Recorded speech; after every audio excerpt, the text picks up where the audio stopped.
I can tell you just from my experience as a Spanish learner that learning vocabulary is much more than just registering new words and then understanding and memorizing their meanings. I mean, that's what computers do.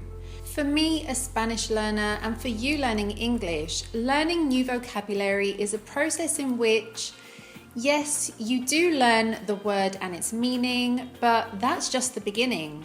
After that, you start developing an idea of tone, nuance, and appropriateness of the language you use. Imagine how strange it would be to go to the beach wearing a suit, or to a business meeting wearing your Hawaiian shirt and flip-flops. This notion of appropriateness is present in the clothes we decide to wear for each specific circumstance, and also the words that we choose in different contexts. Being fluent in English has a lot to do with the vocabulary you know, but part of fluency, even proficiency and competency in the language, is also being able to make good word choices. Just as you wouldn't wear a suit to the beach, you might not want to use academic vocabulary when you're talking to a friend. Or the other way round, if you're writing a formal letter or email, you'll want to stay away from colloquial, informal language. But here's the thing, I know that I myself could do a better job of knowing this difference in Spanish, and if you're like some of the intermediate and advanced English speakers that I regularly talk to, you could also benefit from getting better at adjusting your vocabulary according to the situation. That's exactly what the aim of this lesson is. By the end of this video, you will have gained some awareness on the importance of being able to move between casual and smart sounding English, between informal and formal, between a conversational tone and a fancy academic or even technical word choice. Now, before we get stuck in, I want to share with you a comment from one of our subscribers, Aisha. She subscribed to our channel 2 months ago and said something magic happened. She was not able to listen to anything in English before, but now there is a huge change in her because she can listen to anyone and also speak. Because this is what we are here to help you do. Understand and be understood by anyone so that you can connect to the world through your English. So if you haven't already subscribed, you can do so now by hitting the subscribe button and bell down below, and maybe next time I'll be sharing your story. So I described a certain type of vocabulary as fancy, academic, technical, formal. Before we start, I want to test your knowledge. What's a colloquial way to refer to words of this type? Take a look at the options below. Obscure words, intelligent words, big words. People often disapprove of the use of too many fancy words, and they'll say someone is using big words. Take a look at these examples. I can't understand her writing. She uses too many big words. He tried to impress his teachers by using big words in all his essays. Here's another question. What's the word that we use to refer to the difference between informal and formal English? The word is register, and this is an important aspect of a word which you need to keep in mind when learning new vocabulary. The good thing is that nowadays, with the tools and resources we have, we can quickly learn what register a particular word falls into. Let's say you come across this sentence on the internet. I am writing to inquire about your advertisement in the newspaper. And you don't know the word inquire. You can either think about it and figure out its meaning just from the context of this sentence, or you could look it up in the dictionary. If you do this, you'll see that the dictionary often tells you whether a word is formal, informal, or even slang or not. But also, even without using the dictionary, just think about the situation in this example. Someone is writing to a person they don't know, so the tone or register that is more likely to be used is the formal one. But now imagine you're talking to a friend you met playing Fortnite online. You probably wouldn't want to choose this brand new word you learned next time you shoot them a message, right? Hey Tom, I'm writing to inquire whether you're going to be online tonight to play Fortnite. This is actually kind of awkward. Not only is inquire whether formal, the I'm writing to is probably even more out of place here. Hey Tom, are you up for playing Fortnite tonight? This actually makes me think of Sheldon from The Big Bang Theory, but I'll come back to that in just a minute. There's other types of formal English, but not in the same way academic or business words are. You need to be very mindful when to use, especially if you're a fan of movies or TV shows like Harry Potter, Lord of the Rings, or Game of Thrones. Just because you learn a new word from those shows, it doesn't mean that it'd be a good idea to use them in your everyday English. These are words that are described as literary. Literary words are the type of words that you're more likely to read in a book, or as I said, appear in the type of fantasy worlds portrayed in these movies and series. We also often refer to these words as old-fashioned. Take the word commence, for example, which means begin or start doing. I can think of very few cases where I'd use that word instead of the neutral sounding ones, begin, start, or even more colloquial ones like get started or kick things off. Let's play a game. I want you to look at this list of words and then match them with their formal synonyms on the right. So we have the words because, get over, request, give, find out, help, assist. Due to, provide, discover, recover, ask for.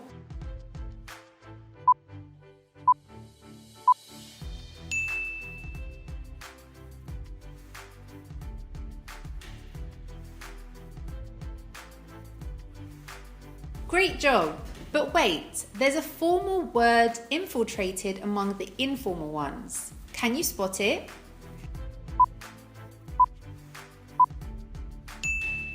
It's request. Now match the neutral words with their literary counterparts. To chat, teenager, die, sorry, see, win. Perish, adolescent, triumph. Behold, pardon. To converse,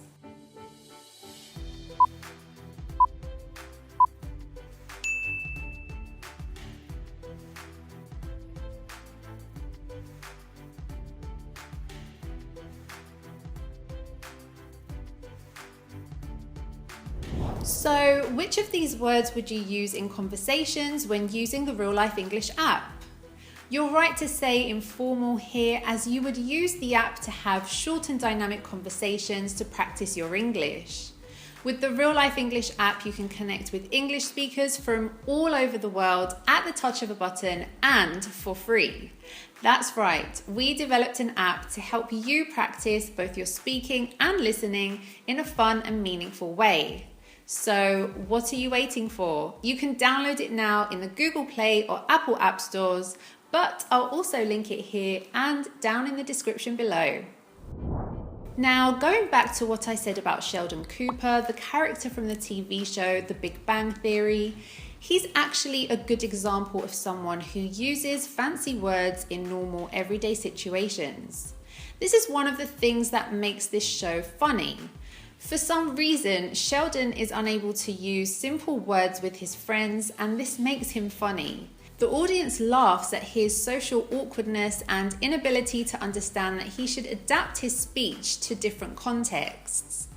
There's a scene where Raj is trying to convince Sheldon to do something for him, which he funnily replies, Raj, I highly doubt there is any argument you can make, threat you might levy, rhetorical strategy, plea, invocation, supplication, or vetomus that you can employ that would convince me to reconsider.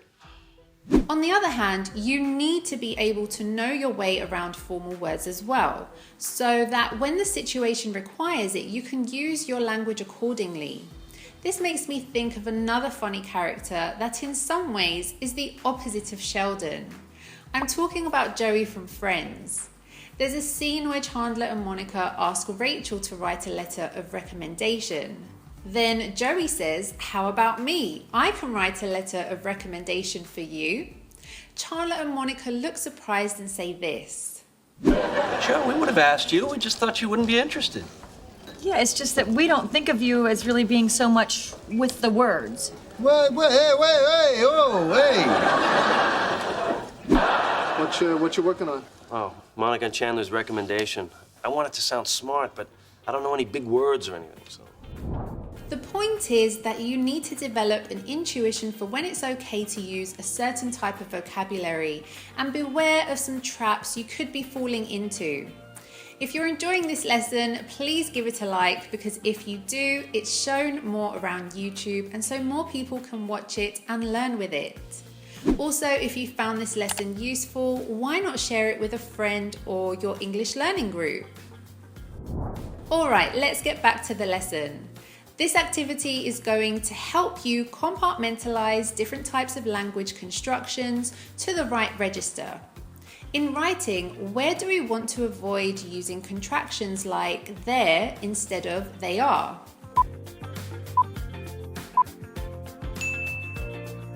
If you're writing an essay, you'd get a red mark under aren't in this sentence. The results aren't believed to be accurate.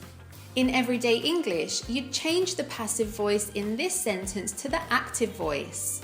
I don't believe, or even I don't think, the results are accurate.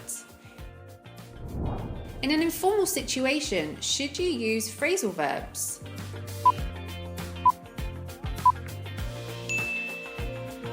So in everyday colloquial English, you can and should use phrasal verbs. If it's a formal situation, like in a business meeting, you can still use phrasal verbs, but you might just want to do it less frequently.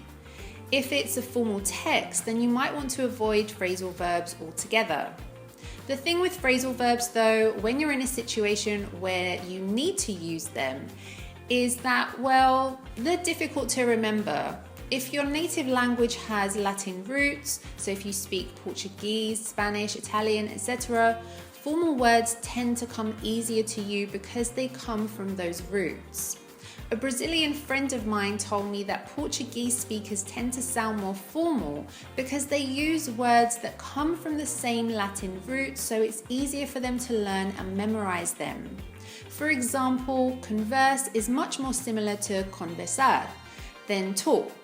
Construct is more similar to construir than build, etc. This is when having a native or fluent teacher or coach can come in handy to point out to you when an expression, slang or term is not commonly used in a certain situation or even at all. But again, as I've been saying, it's all about finding the right balance. Imagine you're meeting your in-laws for the first time. Let's say their last name is Diaz. How would you greet them? What's up, Mr. and Mrs. Diaz? It's nice to finally meet you. Hello, Mr. and Mrs. Diaz. It's nice to finally meet you.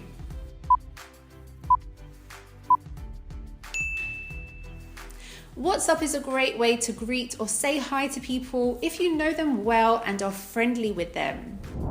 That brings us to the end of the lesson. I hope you have found it useful. You learned that learning vocabulary is much more than just registering new words and then understanding and memorizing their meanings.